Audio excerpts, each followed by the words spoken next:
enough of there, boys. Hi, Robert. Over here. Hi, Swedish Hey. Television. Hey, mate. You look very cool, confident, methodical in there. How do you assess your own performance? Yeah, I think I let the filling out process go on a little too long in the first round. Started a little slower than I probably would have liked, if in hindsight, but that's always the beauty of hindsight. And then after I gauged the space, controlled it, worked out his range, went to work. Now, yet again, you establish yourself, obviously, after the win, back in the winning column and for contention. Now, what do you see for your own future now? Well, I've got to get some revenge on some patisseries that were plaguing me all week. They're just teasing me. And then there's Christmas.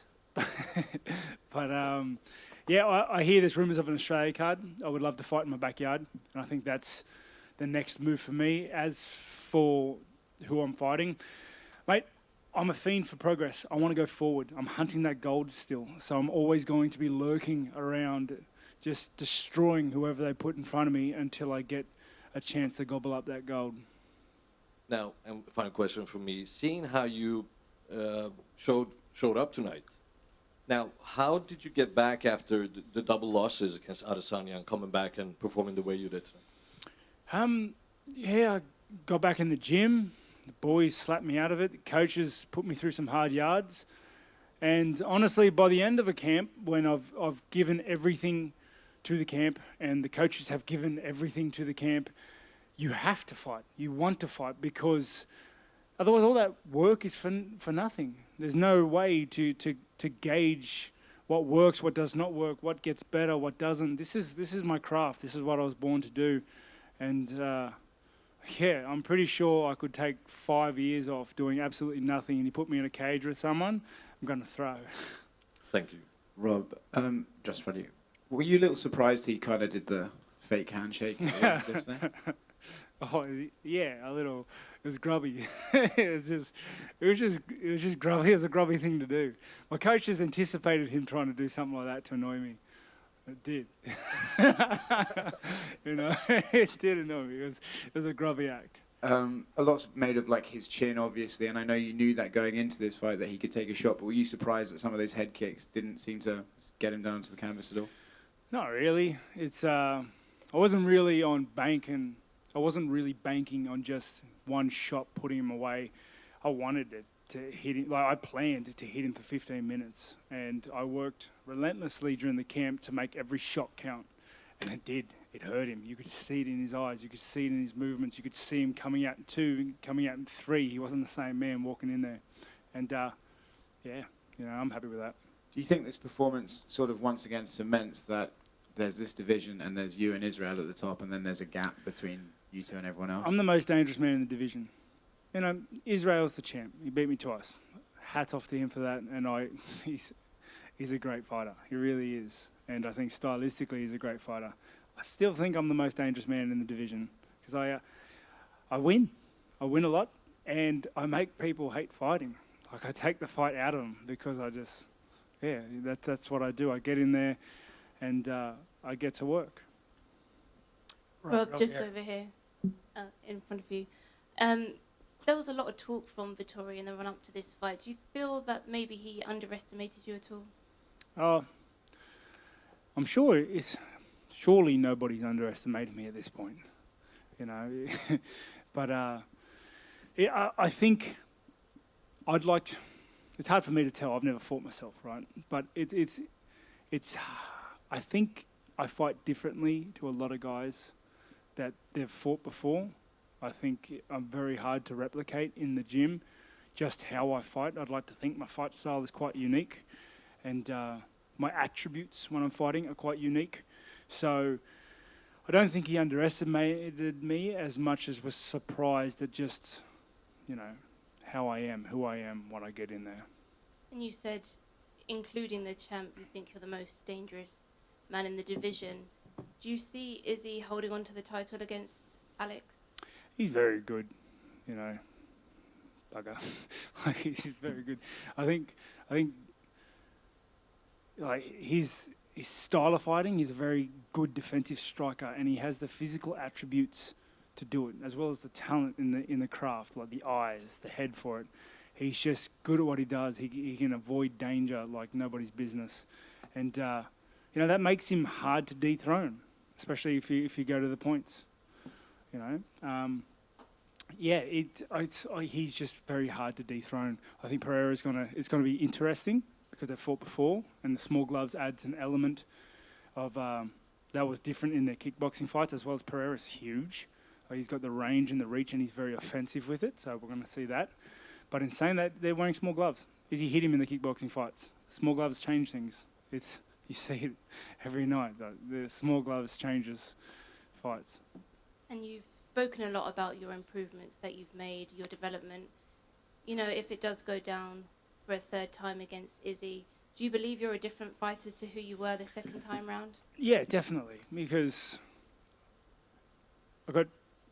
he knocked me out in the first one, and then the second one was a really close decision that I'm not butthurt about it, but I thought on another day it could have been my win. It's and mentally that's massive. It's very hard to explain how it feels to get knocked out and lose your belt like that. It sucks. There's a bit of a learning process afterwards, a bit of a, picking the pieces up sort of process, and doubts and whatnot. And I conquered most of them before that second fight. That second fight, I conquered the rest of them, and I think you could see that in this fight today. Thank you. Congrats. Thank you. Robert, right here to your left. Oh. So you talk about wanting to move forward, and it seems the only problem with that is that you are ranked #1 already, so that leaves the title.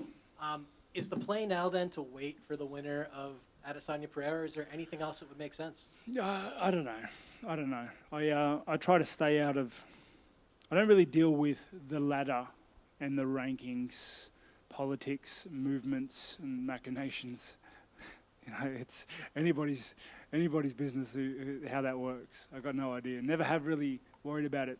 I just beat the guys they put in front of me. It's been my simple plan since I started the sport. They put someone in front of me, I just beat them. And that's what I do. That's what I'm going to do. I'm lurking. I am lurking for that gold. And I'll be here just waiting for that rematch or the next challenge. But I'm not just going to sit on the sidelines for years and chill. This is what I do for a living. And I enjoy doing it. I like putting on a show. So we'll wait and see. The future is unknown, really. Jared Cannonier lost his opponent recently. It might be a little too soon at its current date, but would there be any interest in that? Negative. It's Christmas first. Got a sore foot as well. Got to stop kicking. It hurts. I kicked him a bit, and my foot's sore now. So I wanna let that heal before I get back in the gym and get to work. And then it's Christmas. You only get so many Christmases, so honestly, there's an Australian card coming up next year that is in my backyard. Obviously, makes perfect sense for me. Fair enough. Thanks very much. Yeah, right here in the middle. So in this fight, when was the moment that you realized that you actually won it? Was it at the decision, or did you know beforehand? Well, you never know you win until the end. So, but I had complete control of the fight at the end of the first round. I didn't feel danger. I just felt free. I felt like I could do whatever I wanted, and kind of did that. It looked like he blocked your kick with the front of his skull. Was that a moment that you actually got hurt with that kick? I got no. Mate. Here's a little, tidbit on how I kick. I fire and forget, mate. I'm not really. There's not a lot of, technical. Like, I work and I practice the kick a lot. All my kicks, all my skills and my craft, I'm always trying to get better and I'm working on them constantly. But I'm just aiming at his head. And I hope to break, hurt, or injure whatever's in the way of it. It's keep it simple, mate. I'm a simple man. Last question for me. and you told us that you are chasing gold. So, if you had the choice, would you rather have a title fight, or let's say Pereira wins, or would you rather have the rematch against Izzy? Nah, I want to. I want to move up. I want progress. I want progress. I don't have a grudge with Izzy. You know, I got over that. Too old for this now. You know, I'm too old to have grudges like that. It's not personal. What we do isn't personal. This is my craft. This is how I earn a living. I'd like to think we are modern day warriors, gladiators, and this is what we do. So there isn't a personal grudge there. I want progress. I want to move forward. I want to get that gold back. Rob, just to your right here. A lot of people have been taking note of Izzy's performances recently and have been calling him boring as a champion. You've been a champion before. Do you think it's your duty as a champion to still have exciting fights or not? That's a tricky question. Depends what's in the contract. You know, I'm pretty sure he's just paid to win. You know, and that's the most important thing. Whether it's boring or not, you can have the most exciting fight of the night. If you lose, no one's talking about you tomorrow. How was your outlook on that when you're a champion? Is that something that you took into note going to the fights? Nah, I didn't really worry about it. And I've never worried about it in my fights because, and I say that because I'm blessed in a way that I fight excitingly. Like I like throwing a lot of punches and kicks, and weaving a little bit. It's I'm fortunate enough to have exciting fights. But at the end of the day, winning is all that matters. It's cold as it sounds. Winning is all that matters. If I could just take someone down and hold them down until someone took them home, I would. No, like, I love you fans. I love the fans. I love my fans. But I will happily hug someone on the ground for 25 minutes if that gets me the W. That's the sport we're in. And Izzy's a defensive striker. He always has been. And I think the fans don't really, appreciate how good at that he is. You can see comparatively, like I'd like to think a very offensive striker. I'm good at what I do, I'd like to think. And he made it hard for me to hit him. I hit mostly everyone. And finally, he fought all over the world, but it was very, very loud fans tonight. What did you make of the arena? Hats off to Europe. It made it feel like home, honestly. When I walked out, the crowd was going ballistic. It just, took me back to Sydney, you know what I mean? Thank you. Congratulations. Hey, Robert, to your left. You looked so much faster than Vettori during your fight. Were you aware of that speed advantage when you were working on your game plan for this fight? Yeah. I work on my speed every time I get in the gym. And when I say I work on speed, there isn't a specific drill. I punch a lot. Like, I can't explain to you how many jabs and crosses I've thrown this camp.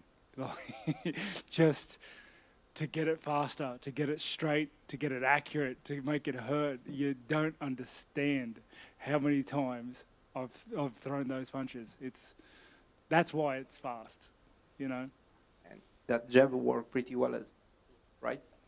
Yeah, everything works really well. It's that's why we work so hard. We do all the hard yards, we do all the preparation, and hats off to my coaching staff. This fight there were a lot of obstacles we had to get out of the way on the way here, and we did it. A huge shout out to Justin Lang at Live Athletic. He got me here in tip top shape, fitter than ever, healthier than ever, and it was on his back that we were able to do what we did tonight. Were you surprised by anything from Vettori today? No, I did my research. We worked hard. We worked really hard, mate. I don't just rock up to these fights.